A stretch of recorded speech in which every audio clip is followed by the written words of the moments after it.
今天讲一部曾经冲击奥斯卡的高分电影，它的剧情荒诞而又真实，台词粗糙却又直击灵魂，全片充斥了大量的黑色幽默，结局的无奈更是道尽了人性。故事开始，女主海斯是一个苦命的女人，她刚刚和出轨又家暴的丈夫离婚，紧接着女儿又遭到了强奸杀害。如今案子已经过去了整整7个月，可警方依旧没有找到有用的线索，缓缓地将车子靠在路边。海斯望着眼前的广告牌陷入了沉思，女儿就是在这里出事的，但警方只来过一次便再无音讯，既然他们没有作为，何不张贴几个告示督促他们呢？一念及此，来到小镇的广告公司，而公司的对面恰好就是小镇的警局。上到2楼找到负责租赁的广告商，海斯将自己的要求讲了一遍，他想租下公路上的3个广告牌，仅仅是用来张贴3句话就行。广告商听后爽快答应，并以每月5000的价格谈妥了合作。当天晚上，警员阿森看到有人在张贴广告，而上面的内容竟然是关于警长的。满脸疑惑的阿森急忙下车，怒斥他们为什么要贴这么奇怪的话。眼前的墨西哥人听不懂方言，只好指了指不远处的另一块，无奈地坐回车子。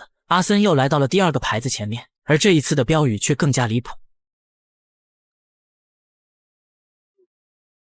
The hell is this? Hey, you! What the fuck is this? The fuck is what? 面对阿森咄咄逼人的质问，安装工人没有给他好脸色，甚至还朝地上吐了一口唾沫。如此挑衅让阿森大为光火，当场扬言要逮捕工人。工人说，既然你这么牛逼，那先不要慌，建议看完第1个广告后再来抓我。瞄一眼距离不远的最后一块，阿森当即启动车子前往查看，但下一秒却被眼前的一幕震惊。事不宜迟，给警长打去电话。阿森说，咱们可能摊上了大事，有人在公开挑衅我们的权威。次日清晨，公路上的3个广告牌分别写着3句话：老罗警长，你怎么回事？依旧没有抓到人，强奸而死。刚开始海斯的儿子还很疑惑，可当他看完3个牌子之后，才赫然明白是妈妈做的。儿子非常理解这样的举措，毕竟这里的警察的确都是废物。仅仅是一个早晨，整个小镇都知道了广告牌的事情，而这也让警局陷入了尴尬。老罗带人找到签署合同的广告商，要求他立即撤掉昨晚的广告牌。广告商不亢不卑，直接硬刚，表示自己没有触犯任何法律，而公司也无需听从警局的任何差遣。老罗还想用身份压制一下，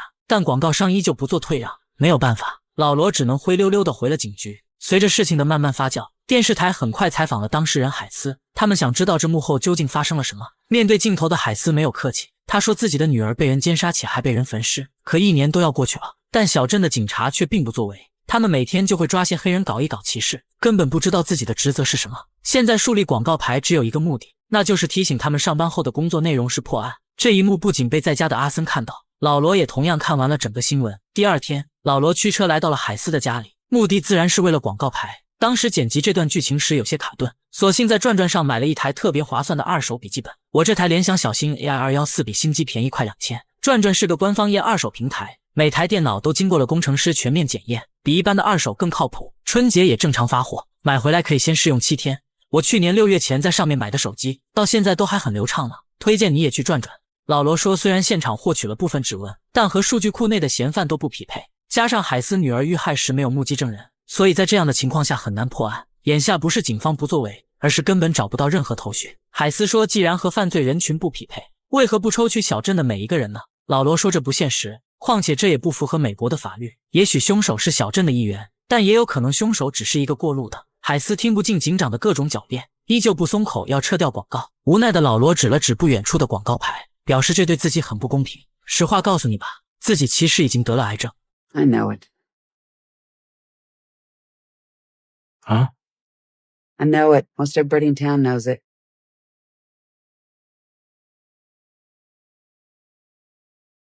And you still put up those billboards? Well, they wouldn't be as effective after you croak, right?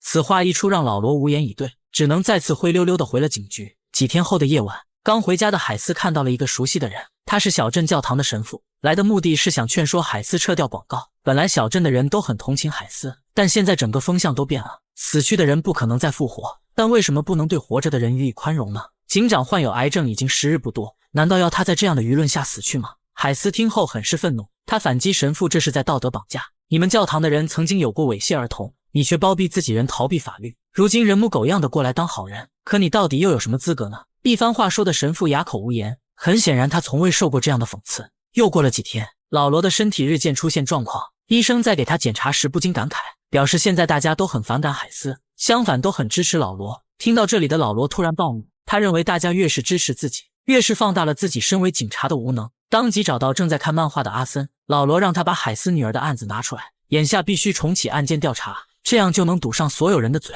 有些懵的阿森不知道什么意思，坦言说现在关于海斯的案子有2起投诉，一个是小镇的胖牙医，一个是眼睛有些逗的女士，他们都投诉海斯立的广告牌不合法。这番回答让老罗哭笑不得，自己为什么招了这样一个蠢蛋。带着档案来到案发现场，阿森却对烧焦的尸体阵阵反胃，从这点看说明他不是一个合格警察，或许是平时太闲已经惯出了毛病。老罗先是训斥一顿阿森要端正态度，然后蹲下来开始思考案情。然而这3分钟的热度并没卵用，老罗依旧没有找到任何线索。其实警长在这个小镇的人缘很好，可广告牌事件让他陷入了舆论。刚开始大家都觉得警察确实不作为，但现在又都觉得海斯太过极端，甚至有人开始对海斯发起了攻击。就比如这个胖牙医，他在看牙时还未询问就想直接拔牙，海斯看出了不正常，于是顺势抓着仪器惩戒了胖子，并警告他要是不爽就忍着，想想自己女儿遭遇的种种痛苦，所以为此胆敢亵渎的人都得付出代价。随后海斯因为故意伤害牙医被抓到了警局，但他矢口否认自己做过什么。面对已经交锋过的海斯，老罗不想在这个案子上浪费时间，他再次劝说海斯撤掉广告，这种做法只会招来仇恨，况且每个月的广告费价格不菲。另外，不是警局不想破案，而是根本找不到有用的线索。谈话间，老罗的病情发作，一口鲜血喷在了海斯脸上，本来淡定的海斯瞬间慌了，急忙跑出去呼叫救援。就当老罗要被送往医院时，他让阿森放了海斯，不要再追究。大家都有苦衷，为何要这样处处为难呢？回去的路上，海斯和儿子说了今天发生的一切，可儿子的表情却有些怪异。当他们看到路边的牌子时，儿子劝说妈妈应该停手了，自己也很痛苦妹妹的遭遇，但现在的做法只会让他徒增压力。海斯见状试图安慰儿子，然而却被果断躲开。回到家后，儿子将自己锁在了小屋里，海斯则留在外面陷入了回忆。事发当天，女儿想借妈妈的车出去玩，但海斯不想给她钥匙，因为女儿经常会和一些狐朋狗友吸食毒品，所以让她出去只会是害了她。母女2人为此吵了一架。女儿说如果自己半路被人强奸，那就是妈妈的错，可海斯却顺着话语回击了她，表示巴不得女儿半路被人强奸。谁也没想到这句气话竟然应验，女儿真的被人奸杀，而且还被人活活的烧死了。第二天，儿子起床做了早餐，海斯也想缓和一下关系，他故意将麦片溅了儿子一脸，两人也因此冰释前嫌。这时儿子听到声音，原来是海斯的前夫过来了，没有多余的废话，前夫刚进屋就和海斯剑拔弩张。原来这次的广告牌不仅影响了警察，同时也让前夫陷入了舆论中心。随着彼此间的口气越来越冲，前夫直接暴怒掀翻了桌子。 Let her go! Oh, I kind of needed to use the bathroom, but if it's inconvenient, actually, it is inconvenient, isn't it? I can see it's inconvenient. I can hold it. It's alright. 看得出之前的海斯经常受此家暴，而他的儿子也对此习以为常。一家人很快平复坐了下来，但依旧没有解决任何问题。稍后时分，有些惆怅的海斯来到广告牌下，他想找女儿寻找一些慰藉。现在包括儿子在内都在施加压力，海斯不知道自己还能坚持多久。这时有一只麋鹿突然出现，他的样子就好像在无声鼓励，这种罕见的预示让海斯泪崩。多日来的压抑终于让他再也控制不住。转眼间1个月过去了，很快又到了广告牌交租的日子。海斯身上已经身无分文，他想让广告公司再宽限几天。男人无奈地说要不就算了吧，况且现在公司也承受着很大压力。就在双方拉扯之际，公司文员满脸惊喜地跑了进来。他说有人邮来一封信件，里面不仅放着$5000，且还说是用来支付下个月的费用。这下好了，最关键的问题得到了解决。可这个提供赞助的神秘人又是谁呢？另一边的老罗已经出院，他知道自己快要死了，于是找了一个阳光明媚的天气，并带上家人到野外玩耍了一番。这是他们最近的美好时光，但妻子却不知丈夫有了想法。当天晚上，老罗先哄睡2个女儿，然后和妻子聊了一会。等到家人们全部熟睡，老罗悄悄来到了后院的马棚。他想在今天结束自己的生命，他不想看到剩下的日子被病痛折磨，不想最后的时光是妻子照顾濒死的人。今天是生命中最后的美好，他想让时间定格在这一天。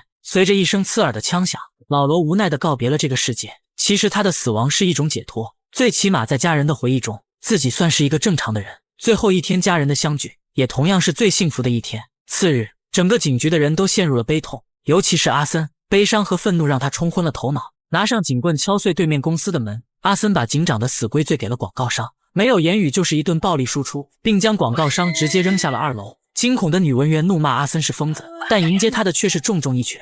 做完这一切后，阿森大摇大摆地回了警局，还对路过的一个黑人骂了几句。然而让他没想到的是，这个黑人正是接任老罗的新警长。进到警局后，新警长表明了身份，所有人听后慌忙坐回了位子。可阿森却不相信眼前的人就是警长，还口出狂言其实他是个黑人。结果可想而知，新警长当场要阿森交出手枪和警徽，之后就可以立刻卷铺盖走人。意识到错误的阿森骑虎难下，不得不递上了手枪，但他的警徽却怎么找都找不到。不耐烦的警长终于忍无可忍，当即让阿森马上滚蛋。随着老罗自杀的消息很快传开，小镇的人都把矛头指向了海斯。如果没有广告牌事件，或许老罗根本不会走向极端，但他们是否想过，如果警局积极有作为，海斯也根本不会张贴广告。当海斯送儿子来到学校时，甚至有学生扔东西表示愤怒。儿子知道妈妈的脾气，但想要阻止却已经为时已晚。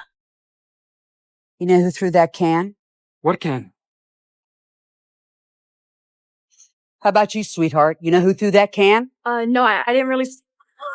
所有人都被海斯的阵势吓傻，自然也不会有人再敢招惹他的儿子。其实痛恨海斯的人不止学生，更有甚者来到了其工作的地方闹事。这个男人一进屋就骂骂咧咧，扬言要给海斯点颜色看看。他自称是老罗的朋友，还坦言自己就是奸杀海斯女儿的凶手。话锋一转，他要海斯立即撤掉广告牌，不然就会让其付出代价。就当海斯不知如何应对时，老罗的妻子走进了店里。男人见状这才仓皇逃走。妻子说老罗留下了一封信给海斯，说完便转身离开。她同样认为海斯是导致丈夫自杀的原因，但现在说什么都不重要了。打开信件，老罗向海斯表达了歉意，解释说自己确实没能抓到凶手。他承认树立广告牌是个好主意，并同时说明自己的死与这件事没有关系。为了表达歉意，老罗说我替你付了1个月的广告费，而这也算我对你的小小反击。接下来的你还要遭受小镇所有人的谴责。信的结尾处，老罗祝福海斯，希望他能早日抓到凶手。这封信算是化解了两人的矛盾，但未能解开的仇恨还有更多。当天晚上，海斯回家时发现广告牌着火了，于是慌忙拿出灭火器灭火。可不管海斯怎么挽救怎么努力，熊熊的大火还是烧毁了一切。究竟是谁点燃了这些牌子？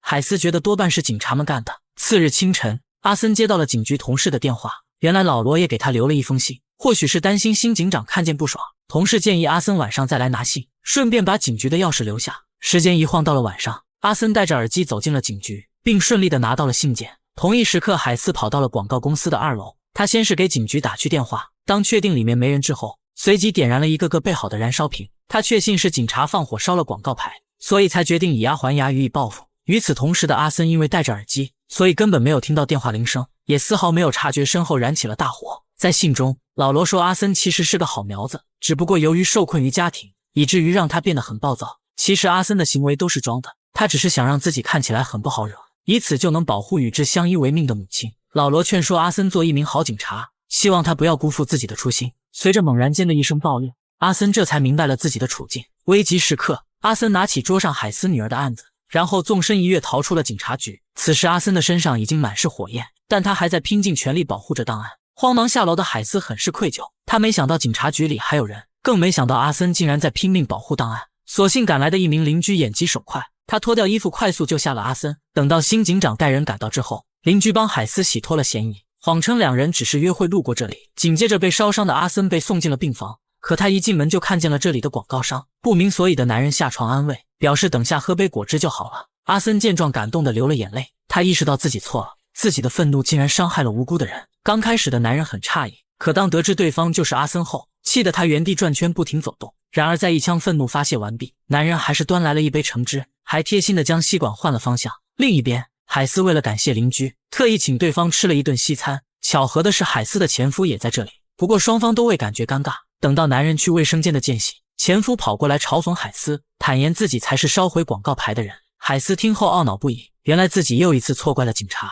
前夫警告海斯，愤怒只会招来更多的愤怒，那样你永远都不会达到目的。看到已经回到座位的男人，前夫这才不怀好意地离开。没过多久，阿森出院了，但此刻的他已经找到了人生目标，立志要改头换面，重新做人。凑巧的是，阿森在酒吧遇见了一个男人，而这个男人正是当初找过海斯的闹事者。就在阿森坐着独自喝酒时，男人则缓缓地讲起了一件事。他说自己在去年强奸了一个女孩，之后又将其焚尸。仔细听来，他的描述竟然和海斯女儿的案子十分相似。阿森听后立刻意识到这就是凶手，于是佯装来到外面抽烟，并牢记了凶手的车牌号。回到酒吧，阿森装醉坐到男人的对面，并以迅雷之势挠了下他的左脸，这下惹怒了男人，他对着阿森就是一顿狂暴输出。阿森抱着双手不做反抗，他要保护好采集好的证据。稍后时分，阿森将嫌犯的皮肉组织交给了警局，然后把这件事告诉了海斯。现在只要等待 DNA 比对结果出来，一切就会真相大白。海斯听后很是感动，他又一次燃起了对案子的希望。几天后，新警长郑重地告诉阿森，那个男人并不是什么凶手，他的 DNA 不仅和海斯女儿的不匹配，